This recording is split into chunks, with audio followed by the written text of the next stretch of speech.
And then I would instruct them with a different set of instructions that focused more on the environment, pushing the ground away. And, obviously it was counterbalanced. So some people heard the other set of instructions first, et cetera. Sure. And what we found was that the external cueing, using the environment and having them focus on that, led to greater takeoff velocity, uh, power output, and a couple other really interesting variables.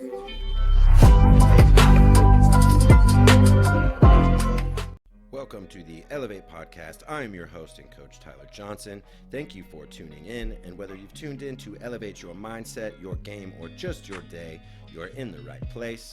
My guest this episode is currently the Director of Creative Strategy for the Art of Coaching. Prior to joining the Art of Coaching, she was the Associate Sports Performance Coach for Stanford Women's Basketball and Golf. Prior to that, she also spent time at the University of Kansas, where she was the Assistant Sports Performance Coach to many of the women's programs and received her master's degree in exercise physiology. She was also a student athlete herself, playing soccer at Duke University. Welcome to the Elev8 podcast, Allie Kershner.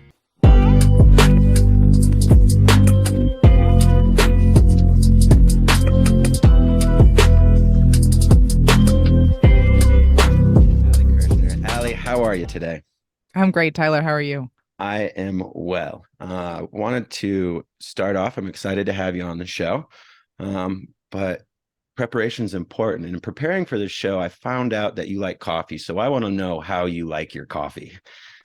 Oh man, what a what a good question to start with. I actually don't have a cup with me, which is a huge miss on my part. But it kind of depends where I'm at, right? Like I'm a very context influenced person, in the sense of, like, if I'm at a nice coffee shop with good coffee, I'm just gonna have it black. As a, Sure. it feels right. It doesn't feel right to, like, Yeah. doctor that up with a bunch of cream and sugar. If it's some Folgers, I might, have to, give it a little help. So but like my daily routine is honestly just some drip coffee. I make a big old pot in the morning. If I'm feeling fancy, I might do a French press, but All right. All uh right. yeah, I'm kind of Well, sipping all day long. So I can't go too strong.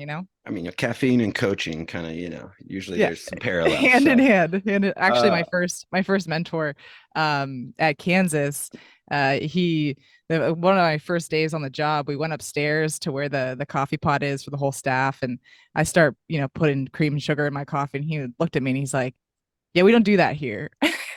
yeah, yeah. And so I started drinking it black from there on out. There you go. Well, then you start to like, well, what's in the cream and sugar? You get trustworthy. Like, all right, maybe they're telling me something, right? Right, Uh, right, right. well, also wanted to dive into before we talk about your work and some of the things you do now. You're a student athlete, and as you kind of like reflect back on your time as a student athlete, what were some of those key things that maybe led you to do the work that you do now, or things that you took away that you valued and wanted to emphasize more with other athletes? Yeah, I think it starts with in high school, I was at the, I was on varsity as a freshman, and I think was able to demonstrate, an ability pretty early on. And I think especially being tall in my sport as a goalkeeper, I was able to compete at a very high level in high school and in club, and was one of the best, right? And then you get to college and you're like, oh, everyone is that good and better. Yeah.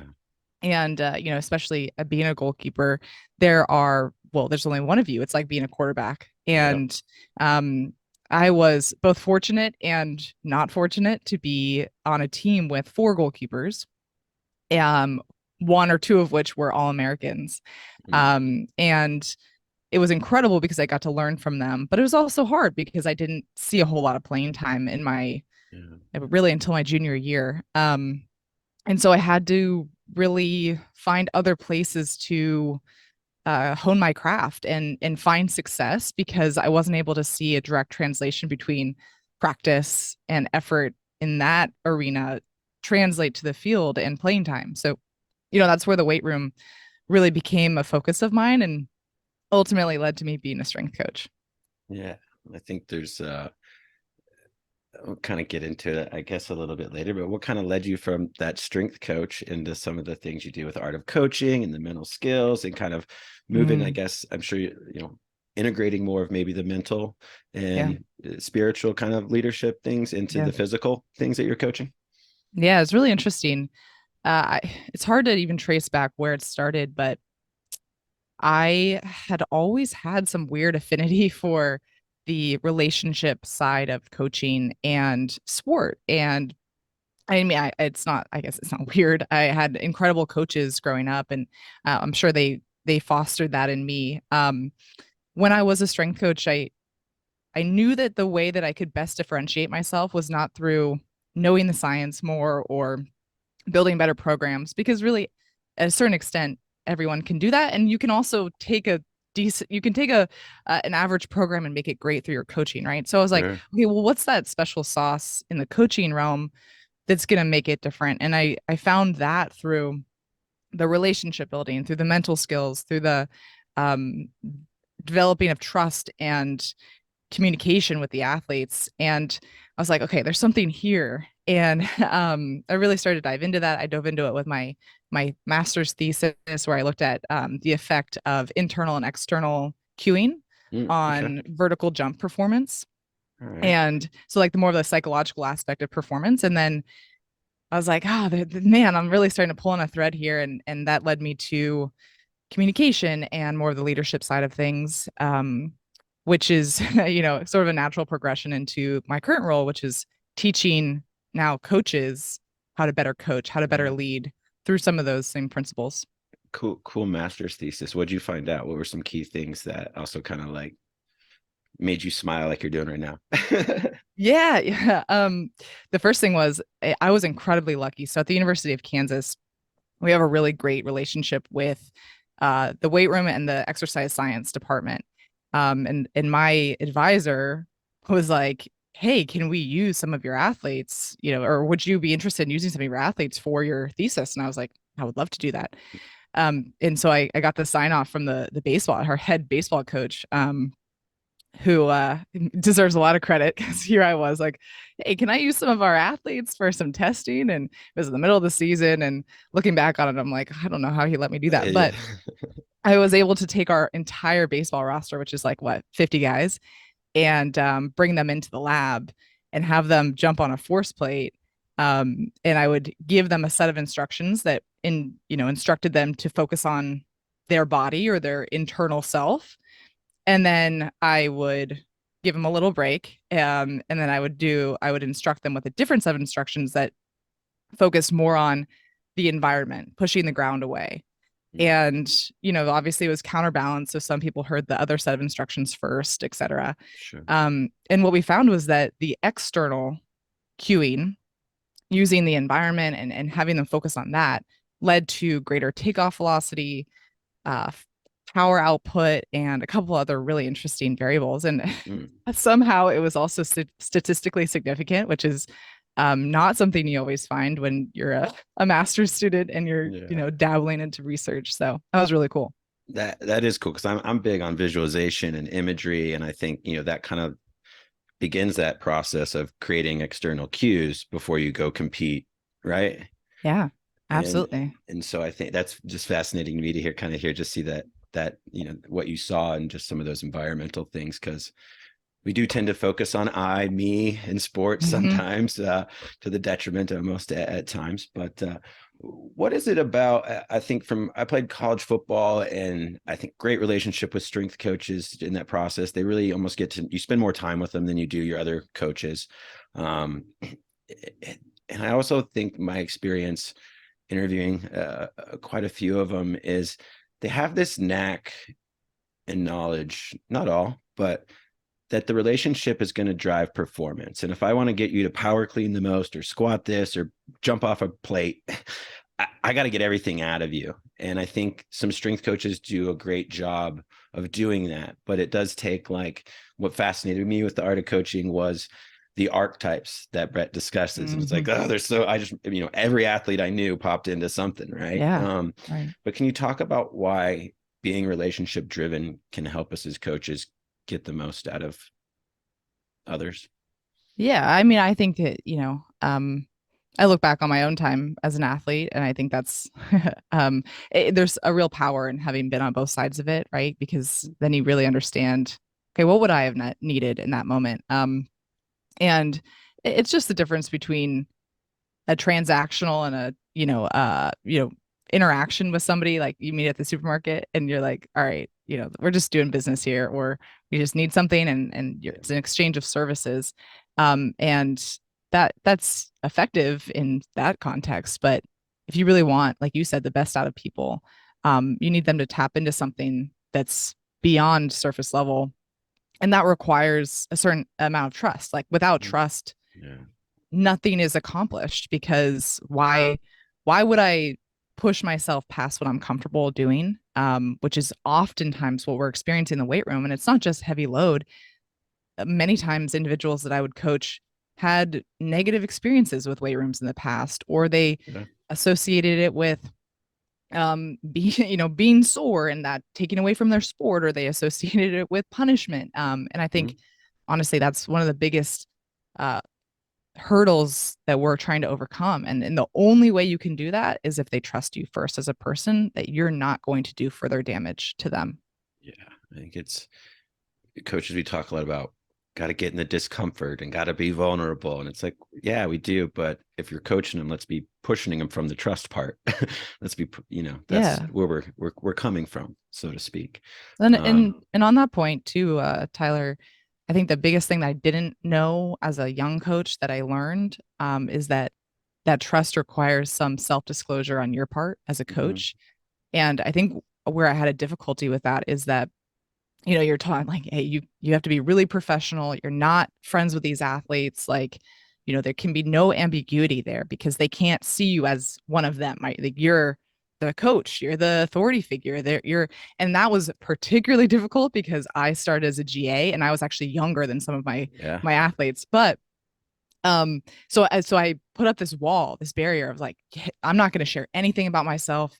I'm just here to do my job. And because of that, I really struggled to create that true trust Mhm. early on.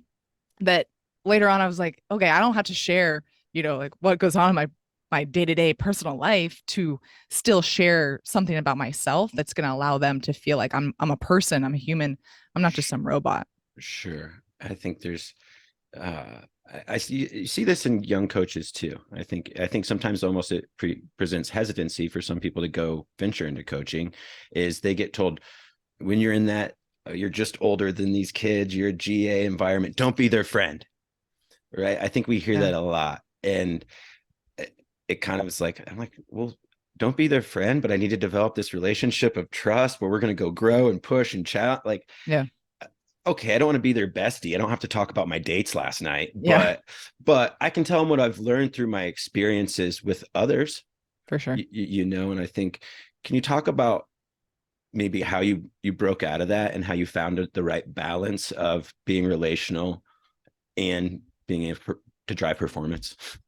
Yeah, I think subconsciously I had started to develop this process, but then I met Brett, and I think he really helped me think about it in a sort of more of a framework perspective, which I think can be helpful to others.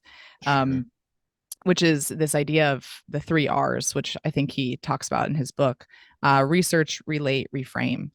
And the there is no buy-in, there's no trust, there's no relationship building without this. But it's also just a really great way to do it if you're like, I don't know where to start. Like, I really don't know where to start creating relationships or how to share about myself without oversharing, like we've talked about. And the research phase is easy, right? Like, if you walk around before a session, after a session, you travel with these teams. Like, I was literally on the road with our basketball team.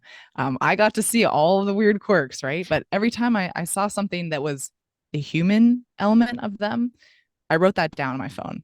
Like, hey, this person has a brother who's interested in robotics, or this individual has a mom who loves to bake. Like, I know that seems kind of tangential and like, how could that possibly help me? But this is starting to form this bigger picture. And over the course of months, now I have this whole log of details that matter to this person. And so that then takes you into the relate phase, which is where, Yeah. organically you find moments to take something that you've learned about this individual and you relate to them on that aspect. So I also love baking. So I might say, like, hey, I remember you said your mom loves baking. Do you have a recipe for snickerdoodle cookies? I love snickerdoodles. So instantly, self disclosure, something about me. I remembered something about you that shows the callback, the memory that was actually listening. And then in that moment, after we have that conversation, I can then reframe my messaging of what I'm asking them to do, or even just how I'm interacting with them in terms that they understand, or in, without using jargon that's coach speak. And I think it seems so small, but like there's so much power in that. Yeah, definitely. I think you can build a pattern off that. I mean, right? Just Yeah. they reciprocate, and I think Right. they learn about, just like you said, they learn you like snickerdoodles. So when you help them reach a new PR and vertical jump, maybe they're going to bring you the best ones in town. Yeah. Yeah. Yeah. Exactly. Like Exactly. So I literally had written down the 3 R's as another question. So thanks for kind of Yeah. addressing that. For sure. And I talked about your smile, and you talked about your master's thesis, but what brings you the most joy in what you do? What Mm. today in coaching? I think it's seeing someone accomplish something that they haven't been able to grasp before. Whether that was working with athletes, something as simple as, like, I will literally never forget the time that I was working with this baseball player, and he was going to do a clean, right, like an Olympic lift, Yep. and I just couldn't get the transfer of the bar and the elbows underneath, and it's very technical, right? And like, still in my mind is this image of him doing it, turning to me, and like the joy and excitement in his eyes when he did that. I was like, that was freaking awesome. And then now in my current role, obviously I'm coaching coaches, and we're doing a lot more, especially in person, with using improv and tackling hard Yeah. conversations and putting people in the pressure cooker and seeing how they work their way out of hard interpersonal situations. And when they say, like, oh my God, like that felt like real life, and like I feel like I now have tools to overcome that. Like that's not just like impacting somebody today, like that's impacting somebody for the rest of their Yeah. life. Yeah. I think I'm sure you've heard this too so many times when you're in coaching environments, but the conversations before or after talk about how we're using these things outside of coaching Yeah. environments with our family, or other things. I hear people, and myself too, I'm like, I'm glad I learned this tool before I got married and had kids, like Right, catch right, myself right. once in a while, and I'm like, yeah, that was glad good I had that before. Well, uh what's so interesting though is, we have these workshops all over the world. And most people come in with, all right, I want to work on this because, it's work related, right? Like, I need to mhm. better relate to my athletes, or I have a difficult boss, or I want to get a raise, or Yeah. they have something. And that's that honorable, right? Like, but yeah, of course, like you should want to get better at that. Yeah. But it takes one person at our workshops to open up about something real, and then the floodgates open, uh, and suddenly people are like, yeah, I need to tell my partner that I don't want to have kids, or I have a mom who has dementia and I don't know how to communicate with her. uh, And then you're like, oh, this got really real. And then, like, yes, it is, work stuff is real, but like we all can relate on this human level that's so far beyond that. Um, and those are the really special moments that we get to witness. I was kind of say, as I listened to you answer that at the beginning, I was like, yeah, there's great self-awareness of, yeah, I need to work on this. But when you actually take the courage to go do it, you can Yeah, actually uncover so much more than just the thing you went for. And I know you 100%. guys do a great job of that at Art of Coaching. And I love how you guys use improv, because I love using improv games with kids to So get them good. to kind of connect and think, even though I am always nervous when I'm in Oh, them, 100%. I fail. so Like, it's so funny. Like, I'm the person who needs improv the most. I'm like such a perfectionist. Like, I rehearse and overthink, and I think that's why working with Brett and doing what I do now is like the best possible thing I could possibly be doing, because like you, I'm like, well, this could go really well, or I could absolutely burn like a dumpster Yeah. fire. I think, yeah. As a kid, I just remember being told so many times, think before you speak and don't blurt stuff out. Right. And It's there's a the reason they opposite. told me that, maybe as a kid, because of what it was coming Yeah. out. So I'm like, now you're putting me in an environment where I Yeah. should blurt stuff out. Yeah. Like, all right, don't tell my Yes. fifth grade teacher. Like, Yeah. so, Exactly. um, what do you, I was going to ask, when you talk about relationship building, and I think the student athlete environment, especially that a lot of listeners, high school and student and college on this, where do you see the role um, of social media and when it comes Mm. to relationship building and remaining, again, the professionalism in the relationship? But I have found it, when approached the right way, I've been able to find out the snickerdoodle stuff. I've been able to ask questions about what I was cooking or something. Yeah. Where do you see that kind of balance in place? Oh man. Interesting question. Of course, yeah, like you said, like there are some beautiful, absolutely, irreplaceable things that social media give us, which is like really like a lens into people's lives that you would never get otherwise. Like if people like ask me on the, that I've met once or twice, like, oh, how's your dog? And I'm like, well, that's because I only post about my dog, right? And like, they get to see these intimate moments in my life that I choose Yeah. to share, obviously. Um, but I think it really does kind of give you a behind the scenes look Mhm. often at like who somebody really is and what they care about and it can be somewhat superficial, but also, somewhat accurate depiction of what they want you to see. Yeah. Right. And I think that's the beauty of it, right? Like you said, like you can create connection. Like uh I've met so many coaches and people that I would never meet in person through social media, Mhm. and had some really incredible conversations. And even like one of my best friends truly is somebody I met during the pandemic virtually, That's right? Like awesome. That's awesome. and she's somebody you should definitely have on your podcast. All That's right. Molly Benetti at South Carolina. All right. um Yeah.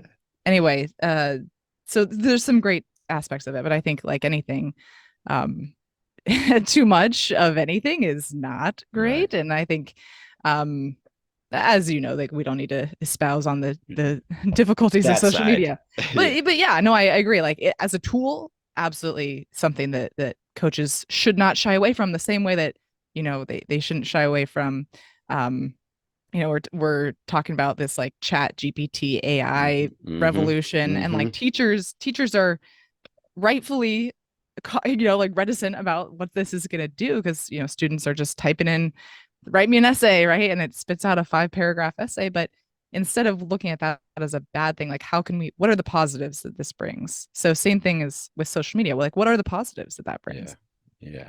That's yeah, totally. I know I had someone show me some of the AI and how it would help me in some of the things I do, and I was blown away in 5 minutes. I was like, oh, that's a time saver. But Right, no, time like, saver. And that's the just, thing and it is was like, simple copywriting, right? Like, right, and if you can look at it that way, it's like, okay, yeah, is this going to take away jobs? Sure. Like, is this going to like change the way that we have to think about school? And yeah, absolutely. Is that a bad thing? Maybe not. Like, it saves people time. Maybe they can find ways to spend more time with their families because they don't have to, write show notes for an episode or whatever. So, I think yeah, there's always good with the bad. definitely. I kind of came through school right at that age of like, there's computers and printers, but some teachers still wanted us to handwrite five Yep, yep, pages. yep, They yep. weren't I ready. still learn cursive, Tyler. So, Yeah. you know, Which I always wonder, they stopped teaching a lot of that. And in the sports world, I'm like, what are autographs going to look like someday? yeah, yeah, Like, right. I guess it'll just be your handle, right? You just sign your That's so Twitter. funny. Yeah, yeah, for But sure. see people, just made a thought in sports. So what are autographs? No cursive. Uh, But um, along your journey, I know you talked about Brett and mentioned a good friend that you mm. kind of struck up a relationship with. But is there any other mentors or coaches that really kind of stuck out, or maybe stuck out their neck out for you to believe in you and got you to where you are? Yeah, absolutely. Well, first I would say, I guess I'm maybe not non-traditional in the sense that I really do believe every single coach I've ever worked with, or even leader, has been a mentor to me in some form or facet. Yeah. Young, old, intern, well established in their career, because a mentor to me is somebody who has taught me something. Yeah. Um, However, I will say one stands out, amongst the rest, which is somebody you've had on your podcast, which is Andrea Hootie. Mm. Um, Mhm. and I was fortunate enough; she plucked me up, from my basically nothing. I was, yeah, an undergrad, and had like a semester of experience in the weight room. And she was like, come be a graduate assistant at Kansas. So I That's was awesome. beyond fortunate to have that experience with her at Kansas for almost 5 years. And so she's really like a second mom to me That's in a lot that's of ways. And that's so cool. obviously, because you've talked to her, but she just, what a pioneer for not just female coaches, but Oh all yeah. coaches in the Yeah. space. And getting to learn from her is like, okay, well, I see no other way to do it. So I guess I just, like, you have this is the way to do, this is the way, right? Yeah. So I think, and I've had her on the podcast. I've never been in the weight room with her, like you have. And I yeah. think, um, was there anything that you kind of learned from her, how you saw, when it came to the relationship side? Oh my God, yeah. Because I know she's pretty good at it herself. Incredible. But what were maybe some things that you learned from Andrea in that aspect? Yeah, I mean, I think there's two sides of her. There's the coach side of her, and there's the leader and the mentor side of her, which are very intertwined, obviously. But I saw both. The one was, when I first started, I wasn't getting paid very much, and and I was like, I don't know what, like, I was 22 at the time, right? And she was like, well, um like, come over for dinner. And she, like, like, anytime you need to stay with us, like, you can stay in my basement. Like, she gave us odd jobs to do if, like, we needed to make more money, just because, like, we needed help. She truly would give the shirt off her back for her people. I've never met somebody more loyal and fiercely loyal than her. And that obviously carries over into her coaching. And Yeah. the athletes would affectionately call her mom, and I do really think that she had that type of relationship with them. Like, she loved them and they loved her, and yet your mom expects nothing but the best and will tolerate nothing but your best. And so, I've seen everything from, She definitely, and just my like recording a podcast with her, yeah, that was one of my takeaways, was that after the podcast, I didn't want to let her down. yeah. But I felt like if I did, she'd still be cool with me. Yes, like, yeah, absolutely. like it was this quality about the conversation that I was like, man, she's got to be magical as a coach and things. So, Yeah. um, as you kind of wrap up, one more question. Uh, if I could get you to jump into a time machine of sorts and Hmm. go visit 16-year-old Allie, what's one piece of advice that you've learned along your coaching journey that you'd want to tell your teenage self? Yeah. I think this is something that I've really reflected on a lot recently, which is get around as many different styles of coaches as possible and learn from everyone. And, you know, don't decide or pigeonhole yourself on one path or one style of coaching or one, a version of yourself too early on, right? Like, and really never. I Yeah. think that we're constantly iterating, and it's like the iPhone, like, update, 13.11, right? Like, Yeah. you should have that mindset when it comes to your coaching and your style. And I think early on, I saw, like I said, like, it was good with the bad. Like, I saw Hootie style and I was like trying to emulate that specifically. And Hootie style works for Hootie, Yeah. and it doesn't necessarily work for me, like, in the same way, right? So, like, what can I take from her? What can I take from Luke, who was my office mate? What can I take from Brett, who I now work with?